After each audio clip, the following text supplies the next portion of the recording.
चलिए दोस्तों, तो आज हम शुरू करते हैं मैथ। गणित के टॉप 10-15 क्वेश्चन लेकर के आए हैं और ट्रिक से बताएंगे आपको। पहला क्वेश्चन है, संलग्न आकृति में कोण ए बी सी का मान बताओ। कोण ए और बी सी यानी ये वाला कोण पूछा गया है। देखिए, यदि कोण सी ए क्यू बराबर 70 डिग्री, कोण सी ए क्यू ये वाला कोण 70 डिग्री है। अगर ये वाला कोण जब 70 डिग्री है तो इसका मतलब ये सी ए क्यू ये वाला कोण अगर 70 डिग्री है तो इसके हिसाब से ये वाला कोण 70 डिग्री हो जाएगा, सी ए डी। तो कोण सी ए और क्यू बराबर 70 डिग्री, तो कोण सी डी ए बराबर 70 डिग्री, यानी ये कोण और ये कोण बराबर हैं। जब ये दोनों कोण बराबर हैं तो इस कोण ये वाला कोण और ये वाला कोण दोनों का योग होगा 180 अंश। क्यों? क्योंकि ए बी सी डी ये एक चक्रीय चतुर्भुज है। वृत्त के अंदर जो चतुर्भुज बना होता है उसे हम क्या कहते हैं? चक्रीय चतुर्भुज कहते हैं। अब देखिए आप, क्या ये चक्रीय चतुर्भुज है? ये वाला बिंदु यहाँ स्पर्श कर रहा है, ये यहाँ चारों कोने वृत्त की परिधि से स्पर्श करते हैं तो वो चक्रीय चतुर्भुज के सम्मुख कोणों का योग 180 अंश होता है। तो कोण डी और कोण बी सम्मुख कोण हैं। तो जब ये वाला 70 डिग्री है तो ये 70 डिग्री है। जब ये वाला 70 हो गया तो अब 180 में से 70 घटा देंगे। 180 माइनस 70 कितना बचा हमारे पास? 110 डिग्री। 110 डिग्री हमारा कोण होगा, कोण बी। ऑप्शन कौन सा है? 110 डिग्री, ऑप्शन नंबर फर्स्ट। अगला क्वेश्चन है, यदि 8 पेन का क्रय मूल्य 6 पेन के विक्रय मूल्य के बराबर है तो लाभ प्रतिशत ज्ञात कीजिए। लाभ प्रतिशत कैसे ज्ञात करेंगे? पेन कितने दिए हैं आपको? 8। कुछ भी नहीं करना है, बहुत सिंपल आइडिया। और विक्रय मूल्य कितना? 6 पेन के बराबर माइनस 6/6 और गुणे 100। ये तरीका हो गया तैयार। अब देखिए, 8 में से 6 गए, कितने बचे? 2 और गुणे 100/6। 2 तियाँ 6 और 3 तुरका 9, 3 तुरका 9, 3.33। कोई ऑप्शन है? 33.33। ये रहा पहला ऑप्शन। बहुत इजी तरीका से हम समझा रहे हैं आपको। ना कोई कागज़ की ज़रूरत और ना ही किसी कलम की ज़रूरत, ना ही दिमाग लगाने की ज़रूरत। बिल्कुल ट्रिकी आइडिया। निम्न में से कौन से परिमेय संख्या 3/5 और 4/5 के मध्य की नहीं है? अब देखिए इसको, कितना सिंपल, कितना बढ़िया सवाल है। 3/5 और 4/5, यहाँ 0 अपनी तरफ से बढ़ा लेंगे, यहाँ 0 अपनी तरफ से बढ़ा लेंगे, तो 5 छक्का 30, 6 हो गए और 5 अट्ठे 40। अब इसमें क्या करेंगे? ये 7 को हम 70 मान लेंगे तो कितना आएगा? ये 10 का भाग देंगे, 7/10 है ये। इसको हम 70/10 मान लेंगे तो ये 7 बार भाग जाएगा। तो ये तो बीच की हो गई 6 और 8 के। 19 को 190 मान लेंगे। 19 से क्या मान लेंगे? 190 और बटे 30। 30 की जैसे हमने इसमें माना तो इसमें मान लेंगे। अब 3 छाक 18, 6.33 आ रहा है, ये भी 6 के बाद की संख्या है। 2 को 20 मान लेंगे और 20/3 कर लेंगे, ये वाला 2। तो ये हो गया 3 छक्का 18, 6.66, ये भी 6 के बाद की है। अगला है हमारा, अगला कौन सा है? 16/30। 16/30 को हम 160/30 मान लेते हैं। 0 0 कट गया, 6 3 पंजे 15, ये रह गया भैया 6 से कम। तो यही ऑप्शन हमारा ऑप्शन नंबर 4 सही चला जाएगा। नेक्स्ट क्वेश्चन है, यदि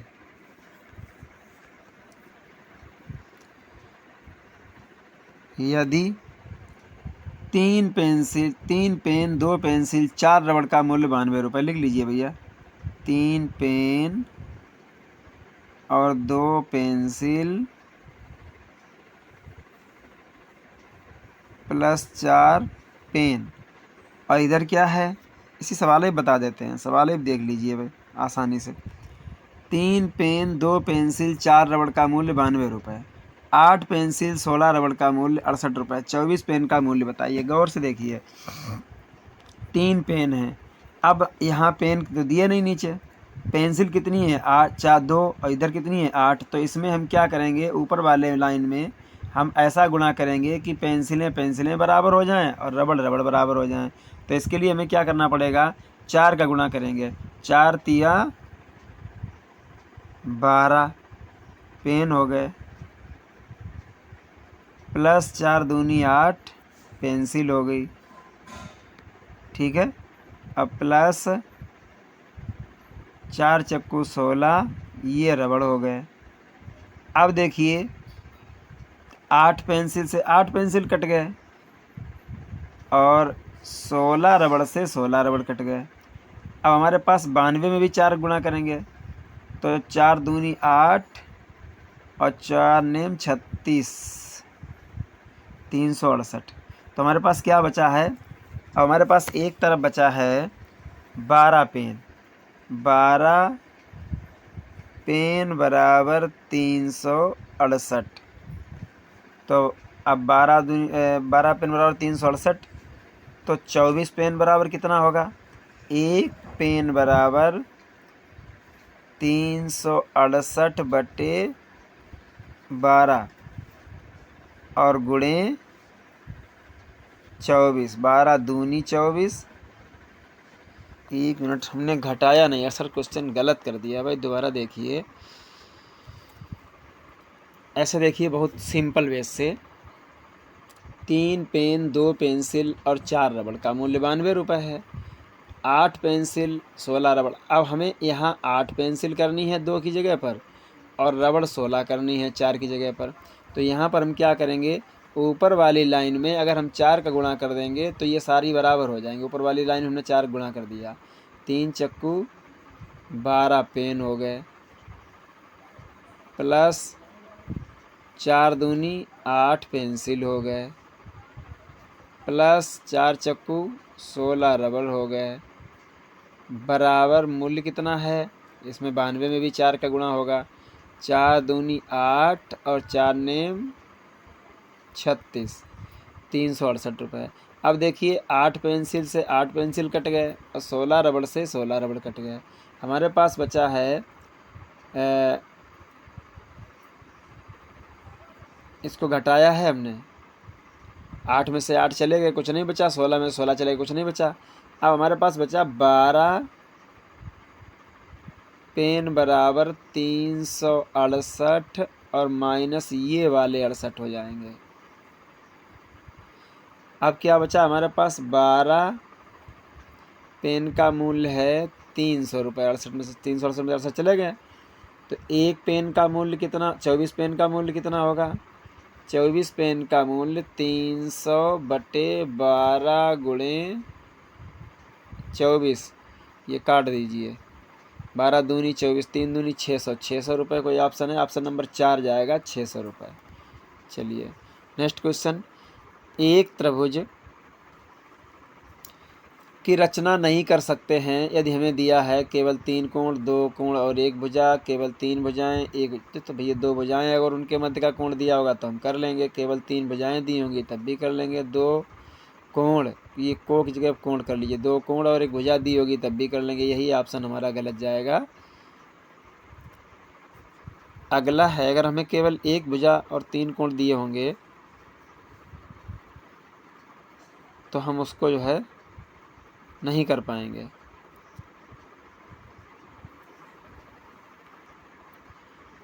नेक्स्ट क्वेश्चन है,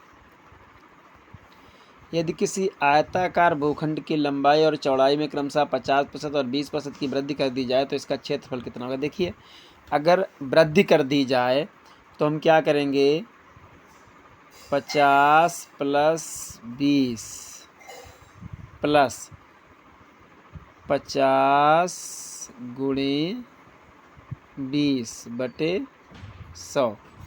अब देखिए ये कितना हो गया, 50 20 70 और एक बिंदी से एक बिंदी, दूसरी बिंदी से दूसरी बिंदी कट गई। ये कितना बचा, 5 दूनी 10 प्लस 10, ये कितना हो गया 80। क्या हो गया 80। अब पूछ रहा कितने प्रतिशत वृद्धि करेंगे, तो 80/100 कर देंगे। 1 0 से 1 0 कट गया, तो ये हमारा कितना आ गया, 2 2 चाकू 8 और 2 पंजे 10, 4/5 आंसर आ गया। 4/5 है, कोई पहला आंसर है 4/5। ठीक है, बहुत सिंपल वे से देख लीजिएगा आप। अगला है सामान्य मनुष्य के शरीर का तापमान 37 डिग्री सेल्सियस है। फ़ारेनहाइट मापने पर यह तापमान होगा। अगर फ़ारेनहाइट में इसकी हम माप लेंगे तो ये तापमान इस सूत्र से ज्ञात होगा। जैसे एफ बराबर फ़ारेनहाइट पूछ रहा, तो एफ डिग्री यानी फ़ारेनहाइट बराबर होता है डिग्री सेल्सियस प्लस वो गुणे डिग्री सेल्सियस गुणे 9/5 और प्लस 32। तो डिग्री सेल्सियस कितना है हमारा 37 गुणे 9/5 और इसमें प्लस है 32। अब इसको काट दीजिए भाई, 9 7 63 3 हो गए और 9 3 27 और 6 33/5 और प्लस 32, ये कोष्टक के बाहर है। अब देखिए हम इसमें क्या करते हैं, 3 से 3 5 से 5 छक्का 30 और फिर 5 छक्का 30 66.6 और इसमें जो है हम 32 को जोड़ देंगे तो ये हो जाएगा 6 और 2 8 6 3 9 98.6 डिग्री ऑप्शन आ रहा है। तो 98.6 डिग्री ऑप्शन नंबर 3 चला जाएगा सही। नेक्स्ट क्वेश्चन है, एक राशि साधारण ब्याज पर 10 वर्षों में दोगुनी हो जाती है। कितने वर्षों में ये राशि उसी ब्याज से 3 गुनी हो? माना कि राशि x है और इसको 10 वर्ष के बाद कितनी हो गई 2x, तो 10 वर्ष में कितनी हो गई 2x यानी दोगुनी हो गई, ये तो दिया है। अब वो कह रहा है कितने वर्षों में ये राशि 3 गुनी यानी हमें 3x करना है।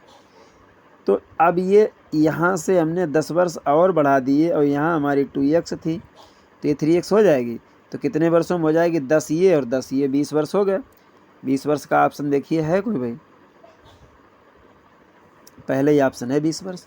दोबारा समझ लीजिए, इसमें कुछ भी नहीं दिमाग लगाना है, बिल्कुल सिंपल वे है कि 10 वर्षों में दोगुनी हो जाती है। माना राशि x है और 10 वर्षों में कितनी हो गई 2x, कितनी बड़ी x थी और 2x हो गई, x बढ़ी है 10 वर्ष में x बढ़ी तो अगले 10 वर्ष में और x बढ़ जाएगी, ये 3x हो जाएगी अगले 10 वर्ष में, सीधी सी बात है।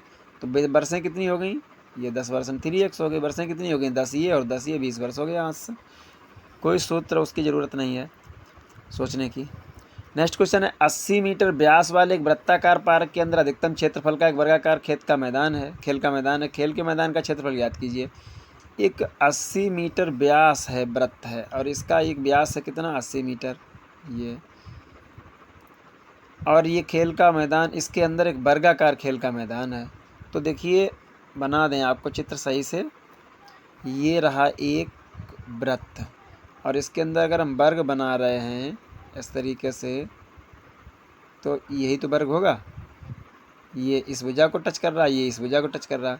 अब इसका व्यास क्या हुआ, ये व्यास हो गया पूरा, ठीक है। और जब व्यास पूरा ये हो गया है तो अब हमारा इसका क्षेत्रफल क्या होगा, व्यास कितना हो गया 80 हो गया व्यास, और व्यास वर्ग का क्षेत्रफल क्या होता है। चित्र चला गया भाई, गायब हो गया चित्र, दोबारा लीजिए, एक मिनट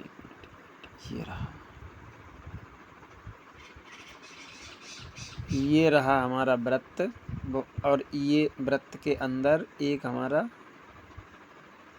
वर्ग दिया हुआ है, ये वर्ग, और ये व्यास हो गया, ये व्यास हो गया। दोनों व्यास कितना, ये भी 80 है, व्यास तो बराबर ही रहेगा, ये भी 80 है। तो वर्ग का क्षेत्रफल क्या होता है, वर्ग का क्षेत्रफल होता है 1/2 गुणे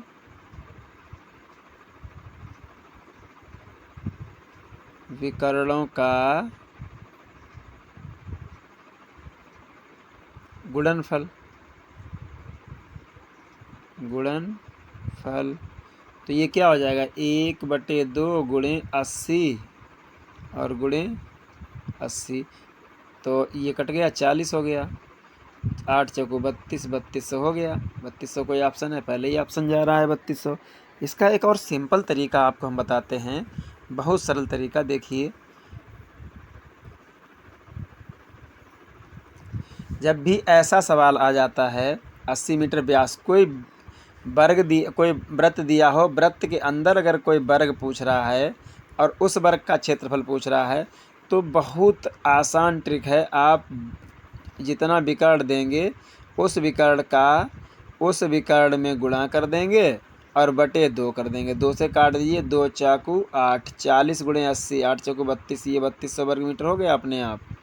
ये बहुत सिंपल आइडिया। और एक सिंपल आइडिया दे रहा हूँ इसका, बिल्कुल आसान। 80 दिया है, 80 में 40 का गुणा कर दीजिए, इसके आधे का, जितना व्यास दिया हो उसमें त्रिज्या का गुणा कर दीजिए। तो 40 गुणा करेंगे तो 8 चौको 32, ये 3200 अपने आप आ जाएगा। इससे सिंपल कोई तरीका हो नहीं सकता है। जो भी व्यास दिया होता है उस व्यास में, जब भी वर्ग का क्षेत्रफल पूछे तो जो व्यास दिया है व्यास में त्रिज्या का गुणा कर देंगे। व्यास है 80 तो त्रिज्या आधी हो गई 40। Very simple idea. Next question है, 240 अंकों की एक परीक्षा में किसी परीक्षार्थी ने 52 अंक अर्जित किए। पाई आलेख होता है, यहाँ पर लिखा होगा पाई आलेख। पाई आलेख में इसका संगत कोण क्या होगा? तो पाई आलेख में ये होता है पाई आलेख। अब पूरा कोण कितना होता है? 360 डिग्री का। इसका मतलब पूरे अंक कितने हैं? 240। इसका मतलब 240 बराबर 360, 0 0 चला गया। 12 दूनी 24 और 12 तियाँ 36, तो यहाँ आ गया 2 बराबर 3 और 1 बराबर 3/2 और गुणे 52 आ गया आंसर। 3 का गुणा 52 करिए, 3 दूनी 6 और 3 पच्चे 15, 156 अब बटे 2, 2 सत्ते 14 और 2 अट्ठे 16, 78 आ गया। ठीक है, 78 डिग्री है। यह है ऑप्शन नंबर 3, 78 डिग्री। इसका बेस देख लीजिए फिर से। जब भी ऐसी स्थिति आती है तो दूसरा तरीका देख लीजिए। हम दूसरा तरीका आपको बताएं। ये हो गया 360, तो इसमें हम क्या करेंगे, इसमें सीधी सी एक तरीका है कि 240 अंक हैं, तो हम क्या करेंगे, 360 अंश का जो गोला होता है पाई चार्ट, जब भी पाई चार्ट हम पूछे, और इसमें हम 52 का गुणा कर देंगे। ये 52 अंक अर्जित किए उसने। अब बटे 240 कर देंगे, 1 0 से 1 0 कट गया और 12 दूनी 24 अब 12 तियाँ 36। अब काट दीजिए, 2 से काट दीजिए, 1.5 हो जाएगा। 1.5 का गुणा कर दीजिए 15 दूनी 30 और 15 पन्ना 75 और 3 78। 1 अंक के बाद दशमलव लगा दीजिए, 78 आ गया। ये देखो। नेक्स्ट क्वेश्चन, यदि x का % 36 है। वेरी आसान ट्रिक। जब भी पूछा जाए x का % 36 है या किसी संख्या का उतना ही % इतना है, ऐसे में क्या करेंगे, सीधा संख्या उतार के आगे 2 जीरो बढ़ा के वर्गमूल ले लेंगे, तो ये हमारा वर्गमूल आ जाएगा 36 60 आंसर हो जाएगा। Very simple idea. 100 के समभाजकों की संख्या कितनी है? 100 के जो समभाजक हैं उनकी संख्या कितनी है? देखिए, 100 के समभाजक, पहला तो 100 का समभाजक है 2, दूसरा हो गया 4, तीसरा 6 से नहीं कटेगा, 8 से नहीं, और 10, 20 से कट जाएगा, 25 से नहीं कटेगा, 25 तो विषम है, और फिर 50, तो हो गए 1 2 3 4 5 ही हुए, और फिर 100। तो इस तरीके से समभाजकों की संख्या निकला 50 ऑप्शन, सॉरी 5 ऑप्शन कहाँ चला गया भाई?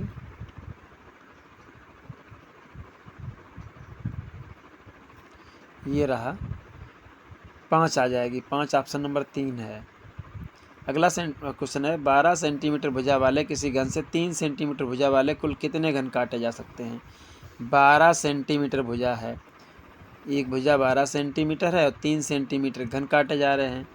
तो 3 सेंटीमीटर के घन अगर हम काटेंगे तो 3 चक्कू 12, 4 चक्कू 16, चक्कू 64 घन आएंगे। इसके सारे ऑप्शन गलत हैं, इसके सभी ऑप्शन गलत हैं, 64 घन आएंगे आंसर। ठीक है, चलिए दोबारा एक बार देख लीजिए हम कैसे करेंगे इसको। जब भी ऐसे सवाल पूछे जाते हैं तो ऐसे सवालों के लिए क्या करते हैं, जो 12 दिया है 12 बट्टे जितने सेंटीमीटर भुजा के घन काटे जाते हैं, बड़ी भुजा बट्टे छोटी भुजा पूरे का होल स्क्वायर। अब इसको काटने पे क्या आएगा, 4 आएगा, इसको काट देंगे और 4 का नहीं होल स्क्वायर नहीं होल क्यूब, 4 का होल क्यूब, 4 चक्कू 16 चक्कू 64 हो गया, यही आंसर हो जाता है।